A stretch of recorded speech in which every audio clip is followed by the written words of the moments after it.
Всем привет, меня зовут Оскар, и с вами канал IT Verdict. И да, у нас, как всегда, дикие задержки с выходами новых видео. Однако есть одно но.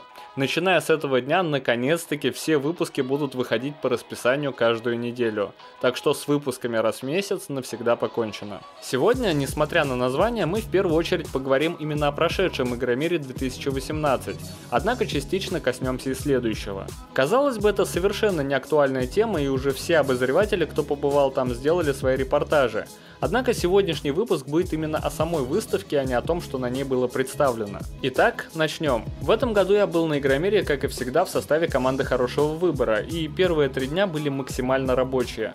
Настолько рабочие, что все стенды я видел исключительно через экран камеры. Последние же 2 дня выставки у меня все-таки получилось оторваться от основной работы и уже свободно и налегке походить по стендам, поснимать материал для вас и посмотреть на выставку глазами обычного посетителя. И как раз как обычному посетителю мне было интересно разобраться, какие же есть плюсы и минусы у этой выставки, и главное, стоит ли она того внимания и тех денег, которые просят за ее посещение. Ну и начну я с некого описания для тех, кто никогда на ней не был. В целом Игромир похож на большой тематический праздник, который собирает как любителей техники и гаджетов, так и любителей игр, комиксов и косплеев. Именно из-за широкого охвата Игромир и собирает огромное количество посетителей. Более того, людям, которые в силу возраста или других интересов далеки от всей этой тематики про компьютеры, я настоятельно рекомендую хотя бы раз посетить подобные мероприятия. Вы будете иметь представление о том, насколько сильно развивается сейчас игровая и компьютерная индустрия, ну или хотя бы будете понимать то, чем занимается ваше чадо. Это как раз таки одна из тех выставок, которая, возможно, хоть и единожды, но все же будет интересна практически любому посетителю. Ну и давайте пройдемся по плюсам, которые я смог выделить для себя. Начнем по порядку. Первый плюс для многих — это возможность поучаствовать в огромном количестве конкурсов, которые проводят практически все стенды. Это могут быть конкурсы на знание продукта или просто розыгрыши на удачу, в одном из которых я, кстати, поучаствовал. И да, выиграл я наклейку. Однако есть примеры людей, которым повезло значительно больше, и с выставки они уходили с мощным ноутбуком или чем-то очень существенным и дорогим, естественно, с лихвой отбив стоимость билетов. Второй плюс — это возможность потрогать и пощупать собственными руками то, что вы собираетесь купить. Как пример можно привести тот факт, что большинство геймеров, да и людей в целом, не знают различий в тактильных ощущениях между разными цветами переключателей у механических клавиатур, и поэтому перед покупкой очень сильно сомневаются, какие же свитчи им больше подойдут. И тут как раз вы и можете прийти и подержать в руках абсолютно разные клавиатуры, возможно даже конкретно ту, которую вы как раз выбираете, и собственноручно убедиться в правильности или же нет вашего выбора. Клавиатура, естественно, лишь один из примеров, и это относится абсолютно ко всем девайсам, да и не только. Например, вы собираетесь собрать систему и играть на 3 мониторах и хотите понять, насколько будет работать периферийное зрение. Пожалуйста, найдите стенд, где представлены 3 монитора или даже больше, дождитесь очереди и получите эти ощущения. Или же вы, например, хотите взять игровое кресло для автосимулятора, но сомневаетесь перед покупкой, и у вас также будет возможность попробовать. И это, на мой взгляд, один из самых практически полезных экспириенсов, который предоставляет Игромир для посетителей. Третий плюс, не столь значительный для меня, но все же, это возможность поиграть в еще не вышедшие тайтлы. Если вы любитель покупать все то, что выходит в наших любимых Steam'ах, Battle.net и прочем, то совершенно не лишним будет попробовать это все до покупки. Говоря про игры, также следует упомянуть то, что вы можете попробовать свои силы и поучаствовать в каком-нибудь киберспортивном турнире. Также плюсом, наверное, для многих будет возможность увидеть всех этих известных людей из индустрии. Каждый год сюда приезжают разного рода обзорщики, представители изданий, блогеры, а также известные люди. К примеру, в этом году одним из специальных гостей был Брайан Декарт, это актер из игры Detroit Become Human. Следующим плюсом будет огромное количество бутиков, которые открываются в стенах Крокуса, и хотя большинство товаров там составляют футболки и кружки с игровой символикой, однако порой можно найти действительно крутые вещи, различные фигурки, сувениры и прочее. К примеру, есть мастера, которые привозят свои работы по коже или по дереву, и их точно не найдешь в обычном магазине.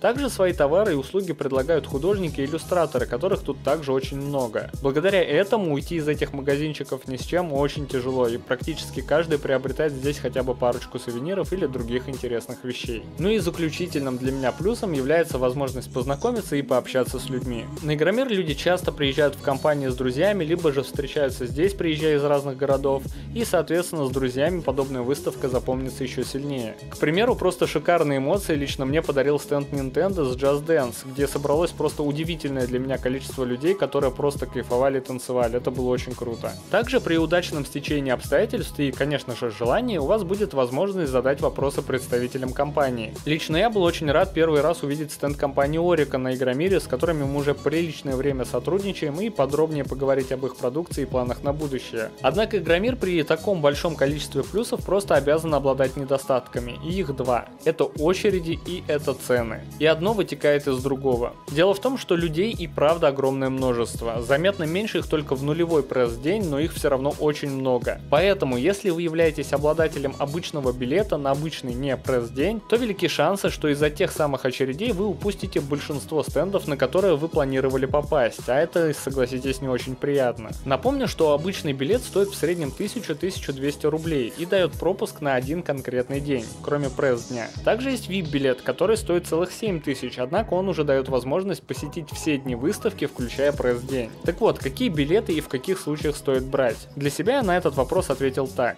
Если вы житель Москвы, то вы можете брать абсолютно любой билет, как VIP, так и обычный, поскольку вам не требуются дополнительные расходы на проживание или дорогу. Вы просто берете любой билет по возможностям или не берете вовсе, и все просто. Вы в любом случае ничего не теряете, кроме стоимости самого билета. Если же вы едете из другого города и уж тем более с дальней части России, то тут ситуация несколько иная. Покупая обычный билет на конкретный день, вы рискуете большую часть дня простоять в очередях, практически ничего не успеть и попросту потерять большую сумму денег на дорогу впустую. В этом случае у меня есть для вас два варианта. Первый — это вы берете два любых билета на два соседних дня. Так вы минимизируете риски того, что вы простоите в очередях и что-то не успеете посмотреть. А второй вариант — попросту подкопите и берите випку.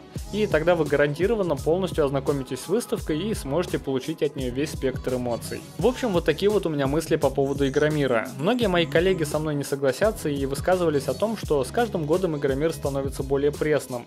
На стендах меньше технических новинок, больше игр. Однако, как мне кажется, это все потому, что попросту большую часть техники, которая там представлена, мы уже либо видели, либо держали в руках, да и игры большинство из нас уже не так сильно интересуют. И поэтому у нас выставка вызывает меньше эмоций, чем у обычного посетителя. Однако, разумеется, это не делает ее хуже. Именно поэтому я все же считаю, что Игромир — это по-прежнему хорошая и интересная выставка. И да, наконец-то в этом году косплееры начали отыгрывать роли своих персонажей, выходя на сцену. Это круто. На этом все. Надеюсь, эти размышления и советы были интересны или будут полезны вам перед вашей следующей, а может быть и первой поездкой на Игромир. Поэтому подписывайтесь на канал, жмите на колокольчик и увидимся через неделю. С вами был канал IT Verdict. Пока.